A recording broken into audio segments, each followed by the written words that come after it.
మూయబడిన మార్గం తెరిచినట్లుగా ఒక త్రోవను నీకు చూపిస్తాడు. బైబిల్లో యోసేపు ఉన్నాడండి. యోసేపుకి అన్ని మార్గాలు మూయబడ్డాయి. సొంత అన్నలు అతన్ని పట్టుకొని గుండెలు పడేశారు. ఆ తర్వాత భాష కాని భాష, దేశం కాని దేశానికి అమ్మబడ్డాడు. పొతిఫరు భార్య అతన్ని పాపానికి ప్రేరేపించినప్పుడు అతడు ఒప్పుకొనక అతడు యథార్థతను కనపరిచాడు. అతడు చెరసాలలో ఉన్న యథార్థంగా ఉన్నాడు. సింహాసనం చేరేంత వరకు కూడా అతడు యథార్థతను విడిచిపెట్టలేదా. అందుకే యోసేపును ఆ దేశానికి ఆశీర్వాద కుమారుడిగా మార్చాడు. యథార్థవంతులకు ఒక త్రోవను దేవుడు తెరుస్తాడు. నువ్వు యథార్థవంతుడు అయితే నీకు ఒక మార్గం ఎప్పుడు రెడీగా ఉంటుంది.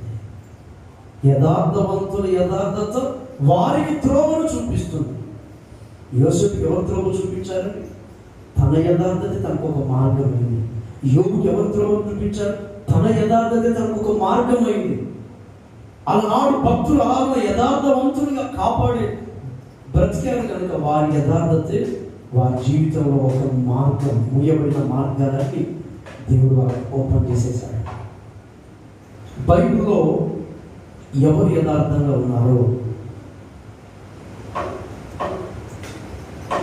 మనకి ఎప్పుడు బైబిల్లో తరచుగా దావీదు తటస్థిస్తాడు. ఈ దావీదు జీవితంలో ఆయన ఉన్న యథార్థతను బట్టి కొంతమందికి మాదిరిగా పెట్టాడు దావీదు.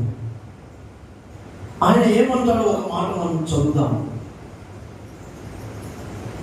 కీర్తనలు 11:7. యెహోవా నీతిమంతుడు, ఆయన నీతినే ప్రేమిస్తాడు.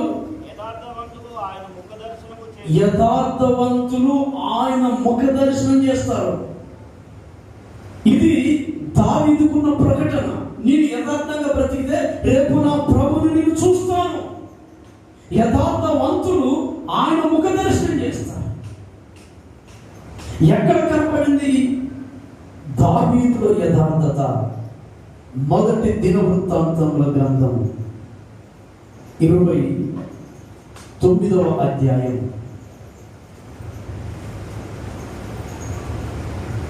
29వ అధ్యాయంలో